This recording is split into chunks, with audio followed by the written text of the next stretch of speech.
You're live. You might be live. Okay. The other video I wanted to record yesterday and hopefully won't mess up my algorithm too much. And I didn't bother to change into a more dark academia wardrobe or more casual clothes since I was just doing the other video.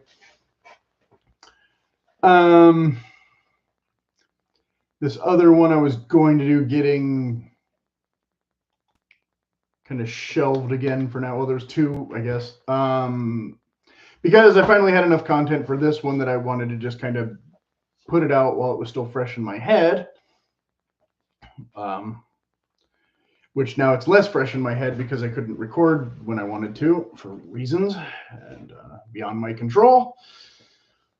But yes, good and bad beginnings. And so once again, we have, I believe, a 3-part video. So for those of you who want to scroll ahead for some reason, this will make it easier for you to know when to stop scrolling and start watching the next part. And all that. There was a topic that I kept bringing up, about other video creators not really being very good at telling you when in the writing process that video would be most appropriate to absorb. Should it be in the drafting stage, the writing stage, or, the revision stage, or other stages like querying and all that kind of thing that I don't really talk about very much. This is the drafting stage, okay? You're beginning your novel. You're getting from the drafting stage to the writing stage. So I'm less concerned about delineating where in the process this writing begins, because for some of you it might be more fluid than others of a process. So we're not going to nitpick that. If you have a strategy and it seems to work, great. Some of it, though, is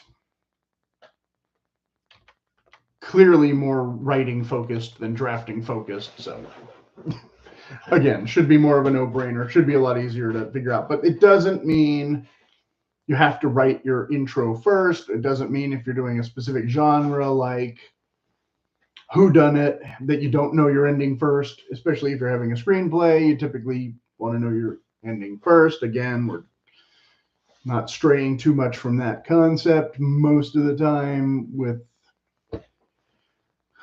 again, plotters versus pantsers, that whole thing. If you're a pantser, then you're not even watching this video. You're just typing and you don't care if it stinks because you're just happy to be getting something down. So whatever. Well, obviously that's an overgeneralization, but. So in the one video that just came out recently, it said 5 core elements to figure out before you begin your first draft. So obviously that puts that in the plotting phase, but again, I'm not so sure that it has to go there. So I'm not restating their intro. That was enough to get you to understand what we're talking about anyway. So the main one first that they wanted you to focus on was the inciting incident. And primarily trying to get that earlier in the piece than later in the piece. In a screenplay, I think that's typically within the first 10 pages. It's on the first page, I guess, to a degree. Books, it's a little trickier because we don't necessarily have that for. See, screenwriting, it's kind of easy because you know about how many pages it has to be and where the things kind of fall. Books are, some genres are a little more limiting than others perhaps, but books are a little less, restrictive than that. They're a little more sprawling. Things can happen in a different way. So I don't know that every single book is going to even begin with the protagonist and, explaining their journey. So some of this cookie cutter advice, again, you can kind of say, but mine is this instead of that, and you might be right. So I'm not going to argue with that. The next thing being similar to that, the protagonist's arc. Well, if we don't know the protagonist or their inciting incident, we don't necessarily know what their arc is going to be yet. But usually when we come up with a character, we've already kind of established in our own mind, are they good? Are they bad? Are they, you know, seeking love, but they don't know how to love, or, you know, this or that, that kind of thing. We already kind of know a lot of that stuff. It's how we are figuring out how they are going to get from that point A to point B. We don't always know that if we're a pantser too. Like, yeah, we kind of know that the guy wants to do that, but we don't know what their actual arc might be per se. So I'm a little bit at odds more with this necessarily than the previous. I don't know that you have to have figured that out before you begin your draft, is what I'm saying in a lot of words. But how well you execute, again, you know, showing that arc will be a much more important piece of the puzzle, I guess. And then again, when you get to the after the writing stage and we're in the revision stage and other people are critically reading our thing for us, they might be telling us, I didn't really think your inciting incident was, you know, all that inciting or whatever. It needs to be beefed up. I didn't really think your arc went where you thought it went or whatever. I think this character is kind of basically unchanged. Is that what you were going for? And if so, great. If not, do it again, you know, better. Point of view, I think they meant making sure you were going to have consistent point of view, regardless of whether you had a shift in character point of view, that kind of thing. If you're writing it in third person, obviously that was maybe a little more necessary to kind of establish if you're, you know, showing too much of what's in some's head and not in others, or what they call head hopping, all that kind of thing. But of course, at the very beginning of the book, we're not really worried about all those kind of things yet. And again, that's kind of a first revision thing to kind of fix when you're just writing the thing. Maybe they meant is your point of view coming through, and that can be a good or a bad thing. Soapbox thing, like, are you being too preachy? Again, in the first draft, I don't think I'd worry about it that much unless you really notice it happening in a lot of places. Queen of the Damned comes to mind, where she apologizes for the entire book at the beginning of the next book. But that one got published. That one sold copies. That one got made into a horrible movie. So there you go. The climax. The climax being not the ending, though, too, keeping that in mind. So while you're plotting your climax before you've done your first draft, again, I'm more of on the pantser side of this. Like, I don't know. It'll happen when it happens. I'll figure it out when I get there. If it's not exciting enough, I'll try, you know, I'll go back and make it more exciting.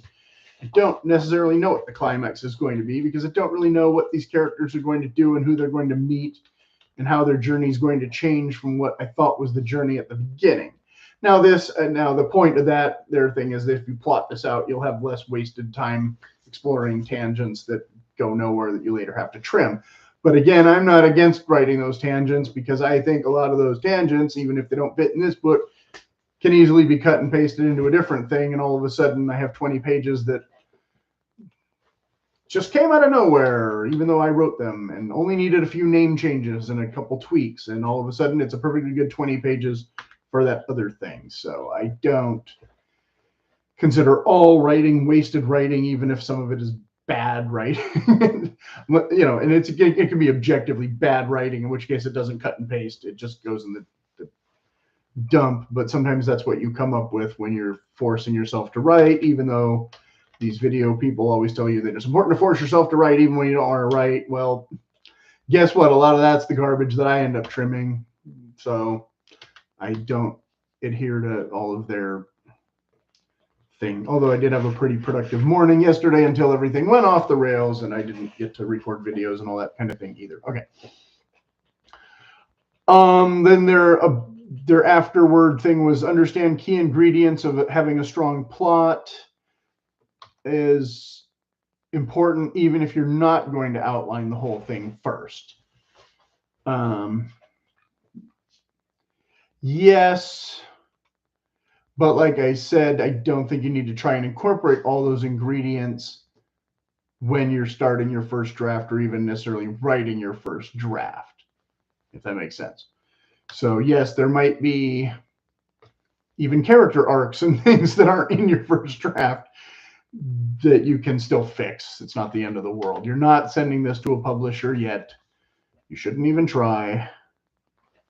And so that's just reality. Okay, so I think we're skipping ahead to part 2, which is this time. I'm not sure if it's the same person's video or a different video. But the 11 terrible ways to start a novel are, and most of these will again apply to screenwriting or playwriting, but not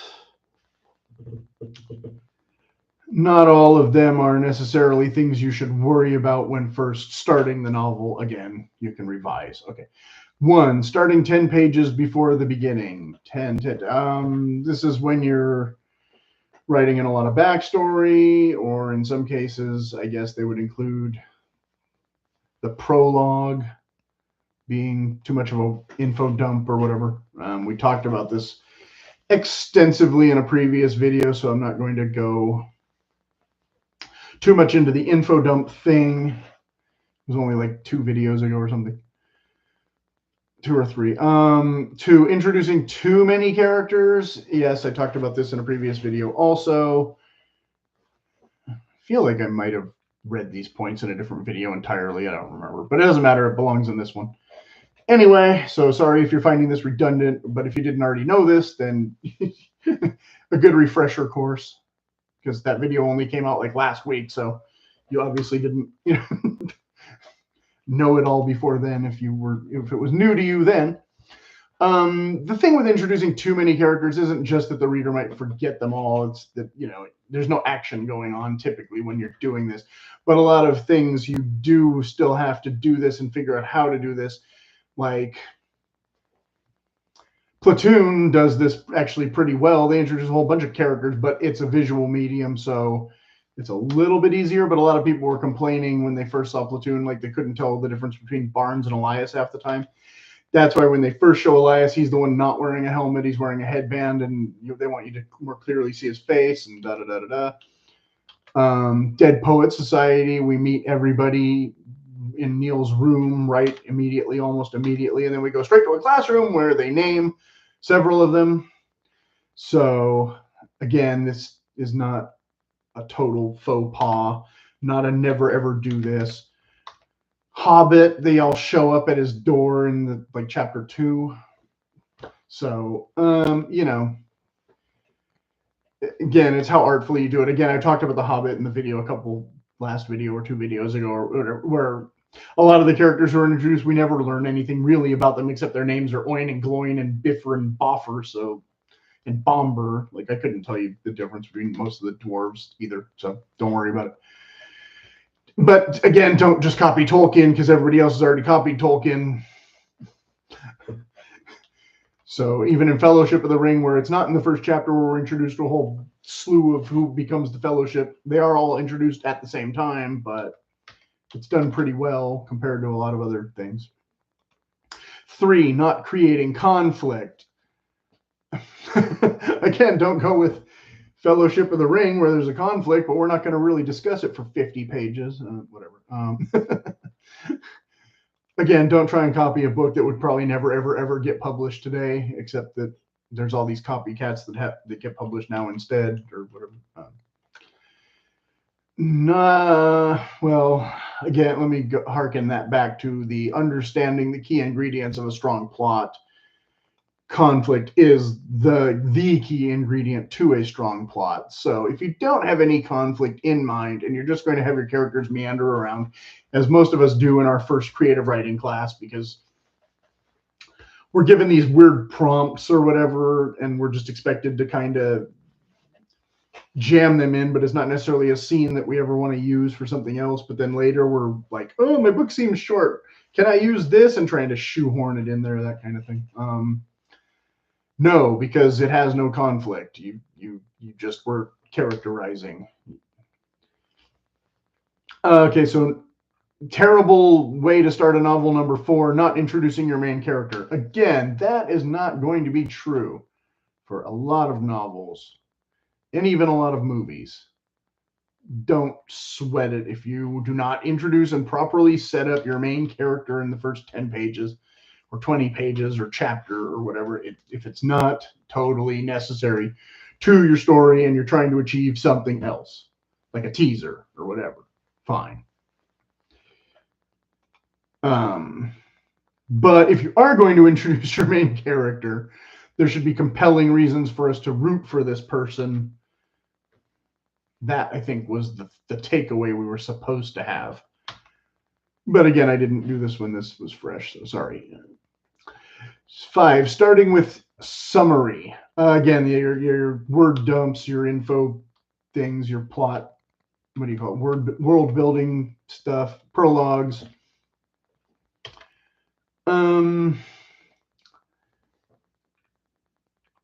I don't know that. Well, I think they're getting into show don't tell more here, being the typical advice.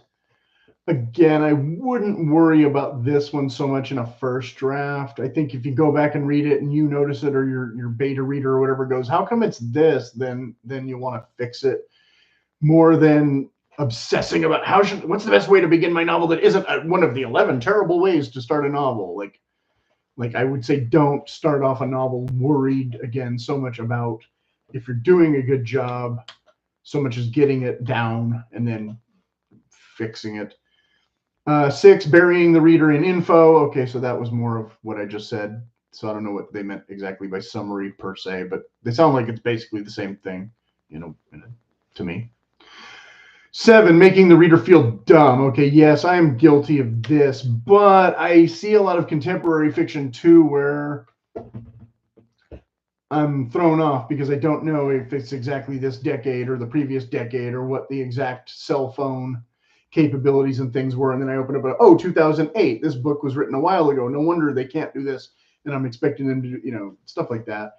And then I've read a bunch of children's books where they've updated stuff from the 60s. So it used to say record player and now it says CD player, stuff like that. That's just jarring. I absolutely cannot stand that publishers do that. And caveat, do it all you want. You're the publisher. You think it's going to make more money, but please tell us on the cover, this is, a modern adaptation of the 60s classic, or this is a modern adaptation of that horrible old, not woke, whatever thing from 1920 or whatever. Because I hate when I'm reading the thing and then all of it, and I don't even know what's been abridged or changed or removed from my sanitized experience as an adult who sometimes reads children fiction that I hadn't read when I was a child. And I'm like, oh, I wonder if that book was good. And then I pick up like Anne of Green Gables and I'm like, I don't know if this is the same book or not. And then I come across some wording and language that realize, okay, this one is probably not abridged. Whereas I'm reading this other one and I'm like, CD players? No, they didn't have CD players in 1968. Okay. But making the reader feel dumb usually is not necessarily all of that, and not what we were discussing earlier about Queen of the Damned, where you're beating them over the head with your political stance or whatever. But similarly, but again, can be info dumpy. I talked about this in a previous video in the writers groups about the guy. We were reading his stuff and he was going on and on and on endlessly about stuff that his secret agents were doing that was the stuff that he had done when he planned his last vacation. Then James Bond went to Hertz Rent-A-Car. It's like, no, he didn't, right? You don't have to explain to me how to use a credit card for the character to get groceries, that kind of thing. 8, changing point of view. Again, don't obsess about this, but do be aware of it if part of your strategy is to show multiple characters from first person and that kind of thing. A lot of times accents and patterns of speech and figures of speech or something will be their fix for that. And that can be corny too, but again, worry about that in the third draft.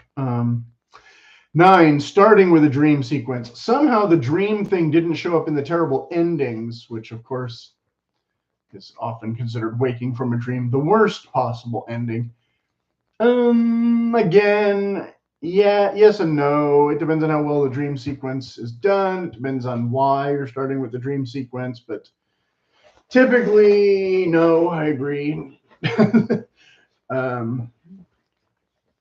Obviously, something like Wizard of Oz, the whole thing is a dream sequence, but it doesn't start with the dream sequence. It starts with her riding her bike home from school or whatever. 10, waking up to an alarm clock, which kind of goes hand in hand with the dream sequence, except you left the dream sequence for chapter 3 this time, right? Some stories do have kind of a well, Groundhog Day, they did an alarm clock thing, but I don't remember.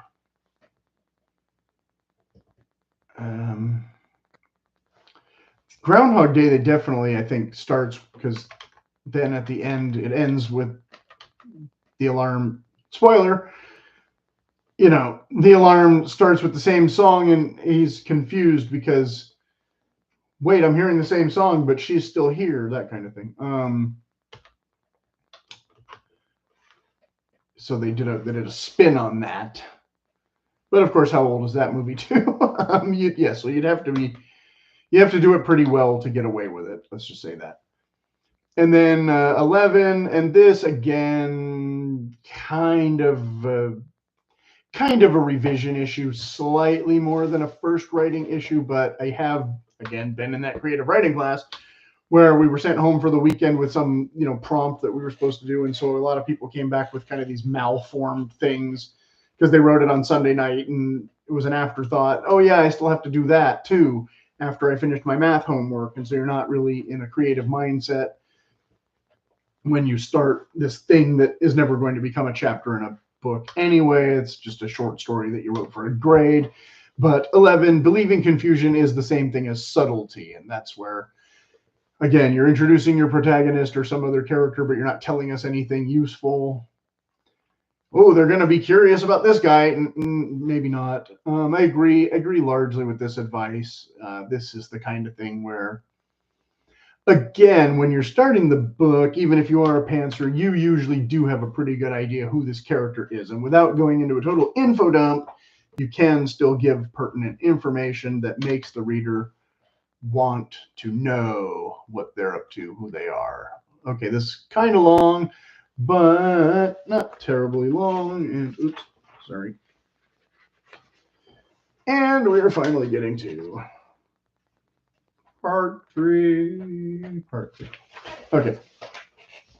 So this video just came out, and then I realized, or these two of these videos had just come out, and I realized they were the essential linchpin to make the 11 terrible things a long enough video to make a video, because I don't want to make 8-minute videos most of the time. I keep thinking I should, and then I keep thinking, nah, it's better just to do it, and then you can watch it in chunks.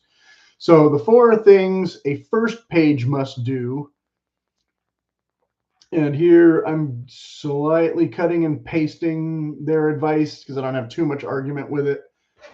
But I still have my own take on some of it, I guess. Succinctly engaging. So the first page, the very first, so we're not drafting anymore, we're writing. But again, some of you, this might be fluid.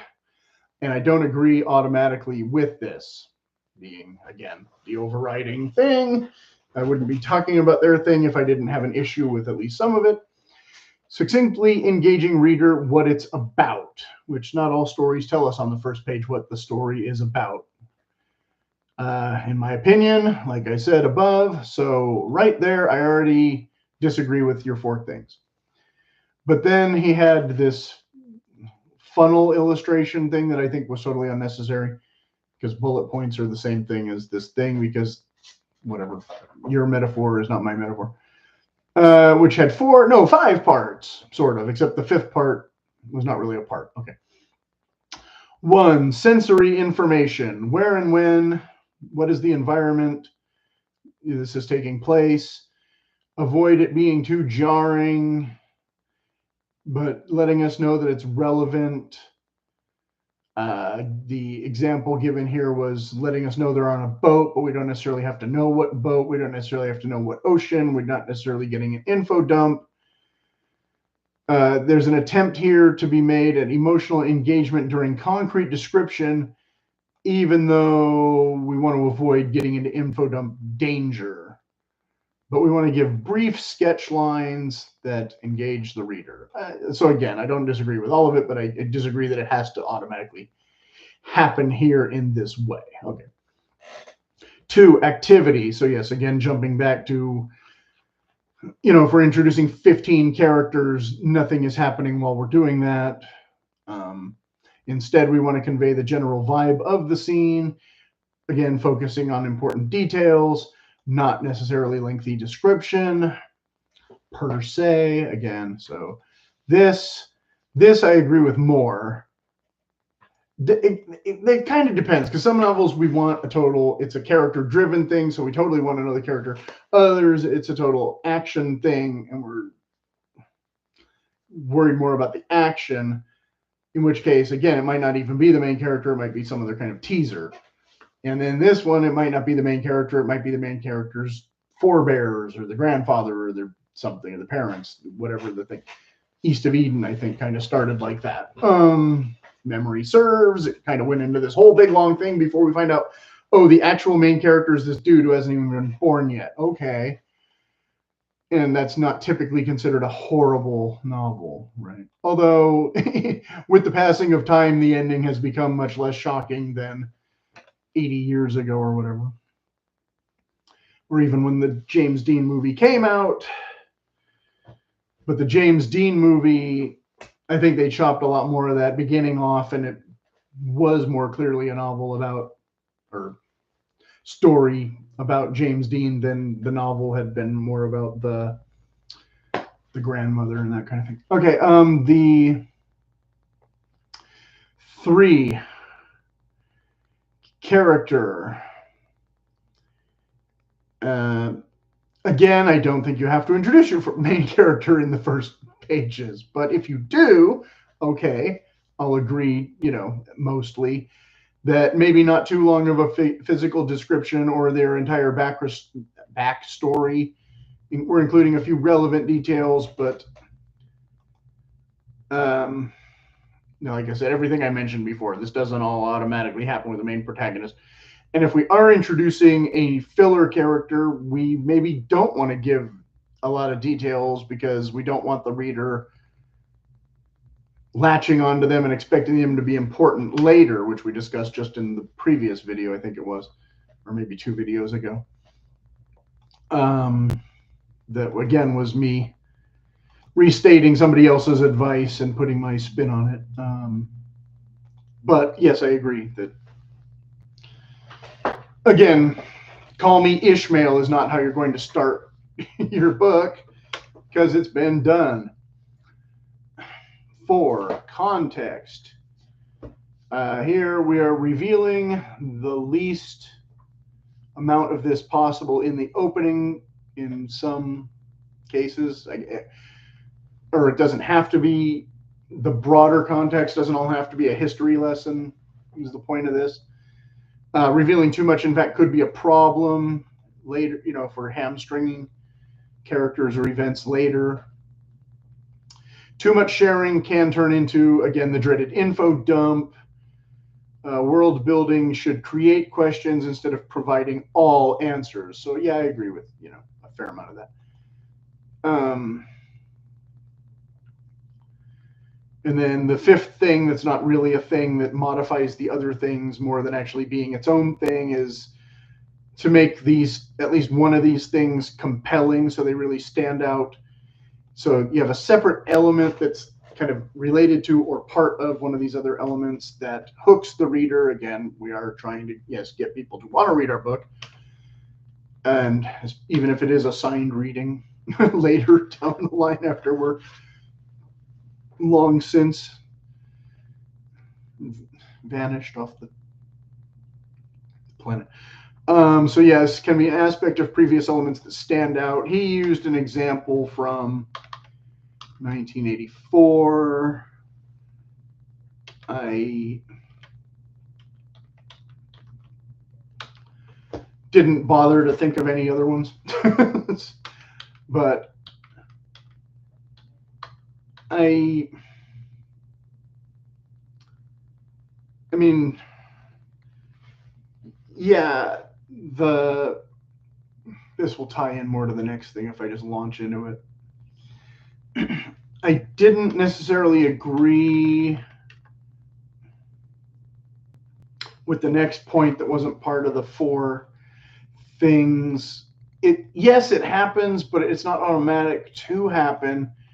I've read a lot of books where I just went into it blindly, and I don't know if they were, and I don't know if they were all automatically interesting. Whereas other books where I'm told kind of what it's about, or that one famous scene or something like Don Quixote, right? No, that happens in like chapter 4 or something, and that's as far as anybody ever gets. I don't know. But the idea of pre-funneling, again, the funnel metaphor, it's just the reader has prior knowledge somehow of the theme or plot of the thing. Obviously, if it's a genre or they've read the back cover blurb, sometimes this will help give them some clues.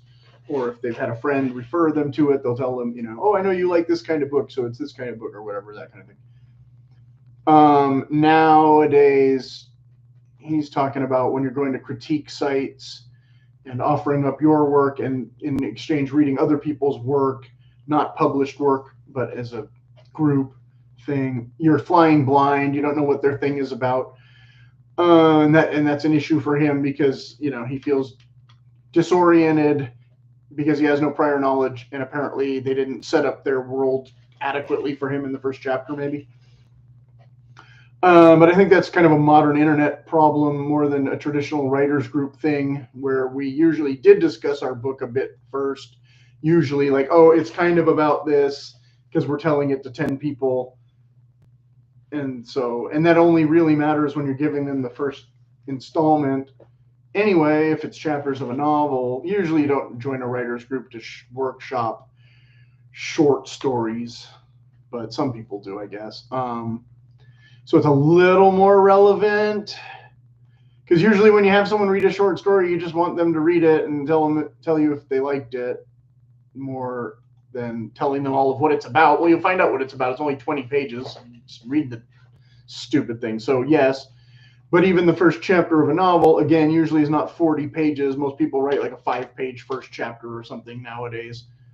Whatever the convention is, like 20 at the most. So maybe I glossed over a little bit of a chunk there, but I think you know where I was going with it. And I can't necessarily clarify all, like I said, if I had recorded this yesterday, it would have been a little more fresh in my mind, and maybe I'd remember a little bit more of what he was talking about besides the whole 1984 thing that I could drop off half a dozen examples or whatever, but you get the point. Anyway, so yes, that will conclude today's episode. And if you have any questions or comments, of course, leave them in the comments is what I like to say. I'll try and formulate a cohesive, informative, helpful reply, unless I really don't know what you're talking about. Because you didn't know what I was talking about, or however that endless loop starts. See how it goes. And happy Tuesday.